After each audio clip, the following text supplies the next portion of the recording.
Olá pessoal, nesse vídeo, dando sequência à playlist de mártires, vou falar sobre o martírio de Policarpo de Esmirna. Carpo de Esmirna, que ele é contemporâneo aí do Inácio de Antioquia, né? A história de Policarpo, ele foi martirizado em 155. Nos coloca em contato com um tipo um pouco diferente do que é examinado, no sentido que nós temos uma carta cristã de encorajamento que conta a história inteira, né? Não deixa dúvida quanto à existência do martírio ter sido concluído, né? Ao contrário da de Inácio, que a gente não chega propriamente à conclusão de martírio final, né? A gente não tem os episódios finais, né? No caso de Policarpo, a gente tem a história completa. Tá? O martírio de Policarpo, Policarpo era o bispo de Esmirna, no século II, ele é considerado assim com alto grau de autenticidade. Policarpo ele morreu com 86 anos de idade, por volta então lá de 155. Né? Isso significa que ele nasceu apenas 40 anos depois da época de Jesus, que é um período de tempo, um lapso temporal, que teria permitido ele ter contato com pessoas que tiveram contato direto com Jesus. Então, isso é importante ter em mente. Policarpo teve contato com pessoas que tiveram contato com Jesus, muito provavelmente. Com efeito, a tradição da Igreja Antiga afirma que Policarpo foi discípulo do apóstolo João, João, filho de Zebedeu. Né? Por volta do ano 400, um autor anônimo, tá, se fez passar pelo sacerdote Piônio de Esmirna, que esse foi morto em 250. Olha só, o Piônio morreu em 250. Lá pelo ano 400, apareceu um texto de um autor que se dizia ser um texto do Piônio de Esmirna. E ali ele escreve uma vida de Policarpo. Embora esse texto seja totalmente lendário, ele insere um texto completo, autêntico, da carta da igreja de Esmirna, endereçada à igreja de Filomélio, relatando o martírio de Policarpo. Então, trata-se de um texto do gênero literário epistolar, né, que é escrito logo depois da morte de Policarpo, ele por volta dos anos 150, e endereçado à igreja de Filomélio. Tá? Filomélio. Tá? Esse é o primeiro texto cristão que descreve o martírio e também o primeiro a usar o título de mártir para designar um cristão morto pela fé. Tá? O Bart Ehrman, no livro Cristianismos Perdidos, os credos proscritos do Novo Testamento, né? Ele diz o seguinte sobre o martírio de Policarpo: o relato parece ter sido escrito por uma testemunha ocular e não temos motivos para questionar sua fidelidade aos fatos fundamentais. Ao mesmo tempo, o autor afirma expressamente que sua intenção é mostrar que a morte de Policarpo ocorreu como nos diz o Evangelho. E, de fato, há semelhanças importantes entre sua morte e de Jesus. Como Jesus, Policarpo não se rendeu, ele esperou ser traído, sabia de antemão que ele morreria, previu sua execução para seus seguidores, orou intensamente antes de ser preso, orou, seja feita a vontade de Deus, antes de entregar o seu destino. O oficial da prisão tinha como nome Herodes, uma coincidência, né? Ele veio para a cidade montado em um burro e outras coincidências. Uma vez acesa e no relato, então, tem episódios como, por exemplo, que descreve assim: uma vez acesa a fogueira, aconteceu um milagre. As chamas não tocam seu corpo, mas o envolve formando uma espécie de abóbada, como a vela de um navio, soprado pelo vento. E ao invés de exalar um fedor de carne queimada, seu corpo parece exalar um cheiro doce e perfumado.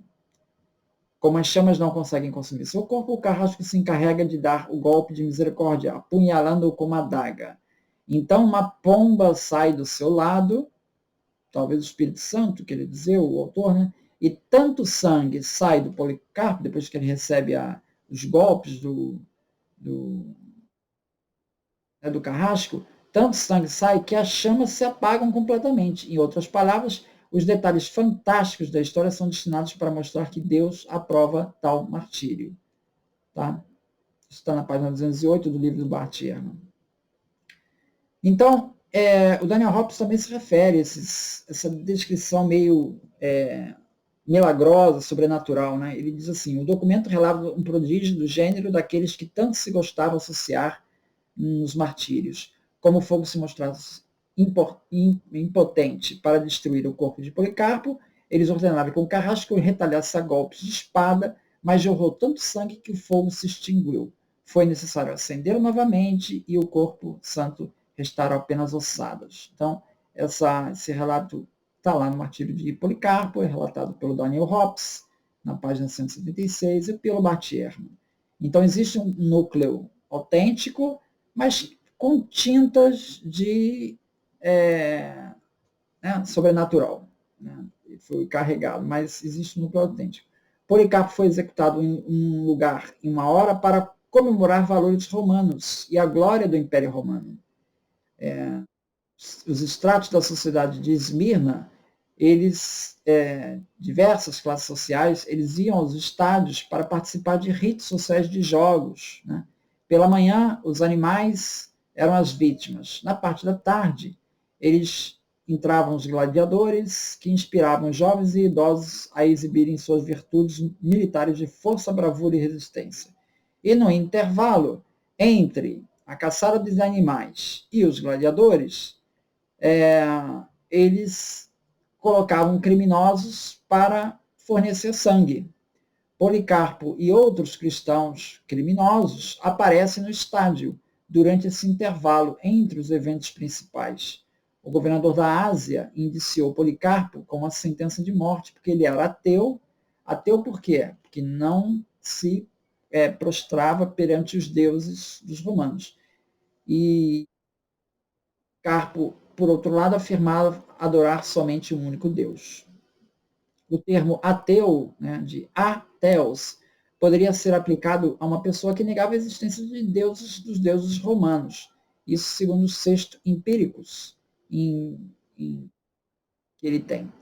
Mecenas exortou César, não permita que ninguém seja um ateu ou um feiticeiro, pois muitas vezes encorajam a muitos a tentar revoluções. Como Tertuliano diz em Apologia, capítulo 42, tá? Ele afirmou mais tarde, o Tertuliano vai estar lá já no século III, que Policarpo não pertencia a nenhum grupo revolucionário separatista, pois os cristãos viviam da mesma maneira que os outros. A maioria dos esmirnianos sabiam bem pouco sobre o cristianismo, consideravam uma seita secreta, mas depois da execução pública de um cristão pelo Estado, essa seita não só se tornaria conhecida, mas também passaria a ser visto negativamente, como uma superstição anti-romana ilegal. Os cristãos, por outro lado, teriam de assistir o Estado matar um de seus líderes, o bispo Policarpo, por exemplo, e esse espetáculo resultar em cristãos enfatizando a perseguição do Estado e a oposição oficial. Tá? Tem um artigo do Leonard Thompson que fala sobre o martírio de Policarpo, está o link aqui embaixo. Cândida Moss destaca os muito paralelos da história do martírio de Policarpo com a história de Jesus, né? Como já foi notado pelo Bart Ehrman. A profecia sobre a sua morte, a traição de alguém próximo a ele, a participação de um personagem chamado Herodes, a prisão noturna, o fato de Policarpo dizer que está cumprindo a vontade de Deus, a entrada na cidade no jumento, a proximidade da morte junto ao dia de Páscoa. O texto há o aproveitamento de trechos de Mateus e de João. Como Jesus, no Horto das Oliveiras, Policarpo diz, e seja feita a vontade de Deus.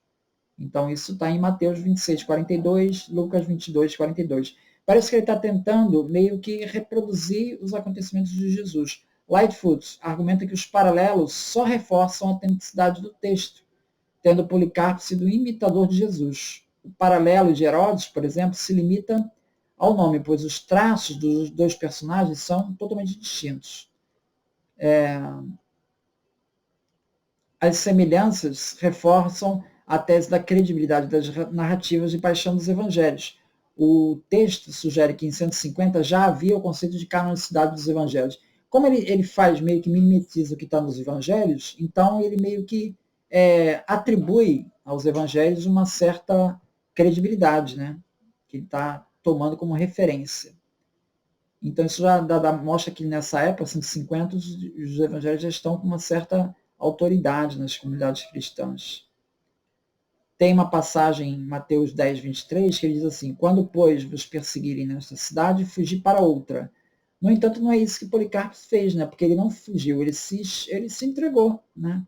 E talvez essa passagem seja citada, porque ele cita essa passagem, para ressignificar textos de Mateus, aplicados agora numa maneira de como devem proceder os cristãos presos. Ele, no martírio de Policarpo, ele se recusa a ser pregado na cruz. Ele diz assim, ó, imediatamente colocaram em torno dele o material preparado para a pira. Como queriam pregá-lo numa cruz, ele disse, deixai-me assim. Aquele que me concede força para suportar o fogo, dar-me-á força para permanecer imóvel na fogueira, sem a proteção de vossos pregos. Quer dizer, queria colocar ele numa cruz e com fogo. Ele falou assim, não precisa, pode deixar que eu vou queimar aqui, não vou resistir, não. Bom, isso sugere autenticidade. Se fosse farsa, ele teria sido crucificado, tal como Jesus, né? A noção de que a representação do autocontrolado Policarpo em se diferenciar com a morte de Jesus repousa na suposição de que há uma narrativa estável de crucificação de Jesus. Cândido Amós não questiona a datação desse martírio no século II. Então, esse é o texto da Cândido Amós, que também segue aqui embaixo, né? Apesar do consenso acadêmico geral, e aí incluindo Bart Ehrman e outros autores, de que a narrativa central do martírio de Policarpo provavelmente data do século II, questões significativas permanecem quanto à unidade do texto. Ou seja, é possível que tenha alguns trechos aí que tenham sido inseridos posteriormente ao século II.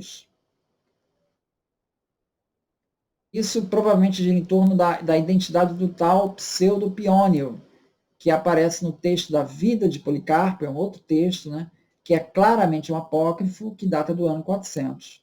Praticamente todos os estudos sobre o assunto identificaram com o famoso Martis Minio Piônio, dos 250. Quer dizer, esse texto está se fazendo passar pelo Piônio, que de fato viveu em 250, mas é um texto de 400.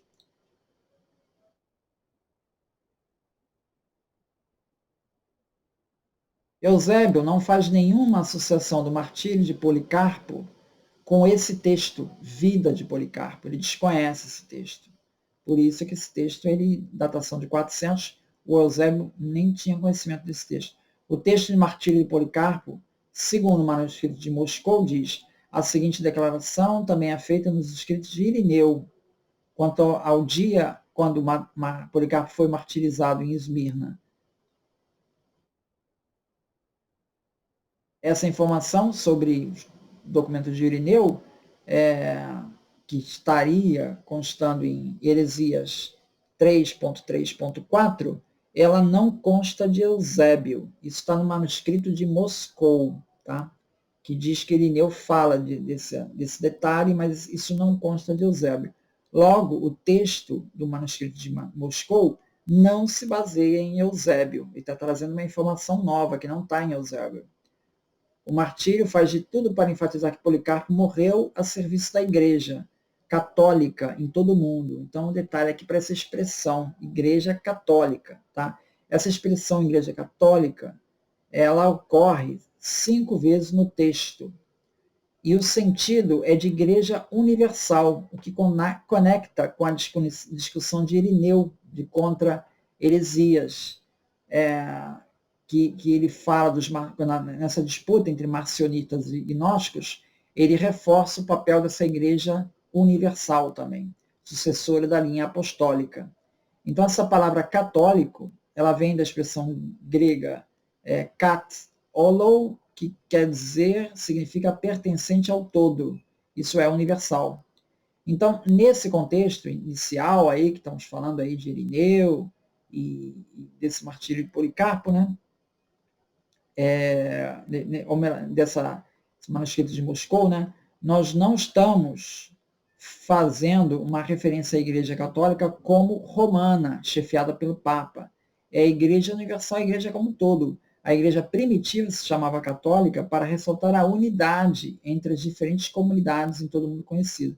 Esse termo procurava distinguir os que abraçavam a mensagem apostólica original de fé, né, aquele conjunto de igrejas centradas em torno da ressurreição de Cristo, daqueles outros que também se chamassem cristãos, mas que seguiam doutrinas heréticas. E aí entra o Márcio, né, marcionitas, né? O uso do termo igreja católica, né, esse termo católico, se disseminou depois do período de Policarpo.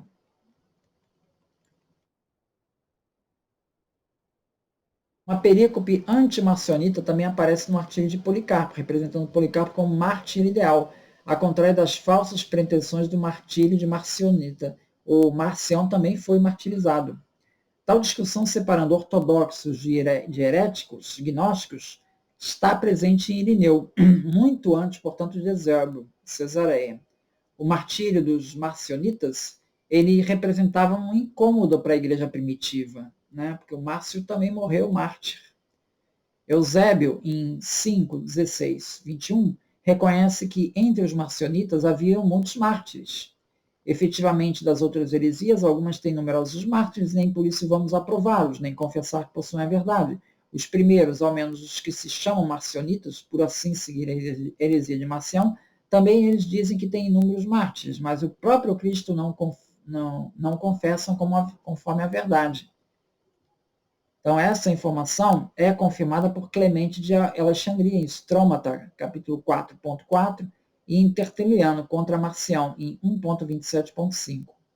O próprio Piônio, né, que foi martirizado lá em 250, junto com Marcionita Metrodoro, olha, também foi martirizado no mesmo ocasião que o Marcionita. Jesse Hoover vai concluir assim: bom, como vimos, o autor do colofon do manuscrito de Moscou capta claramente o significado do martírio de Policarpo para Irineu e aliados próximos com a denúncia de Marcião por Policarpo. Se lermos o relato de a morte de Policarpo através de uma lente de Irineu, como parece que fez o caso do autor do colofon de Moscou, podemos ver sua pronunciada motivo de imitar Cristo. Isso teria se destacado como um ataque particularmente potente contra a reivindicação apresentada pelo martírio marcionita. O colofão final do texto destina-se sutilmente a contrastar o martírio de Policarpo com as falsas alegações marcionitas de Marte.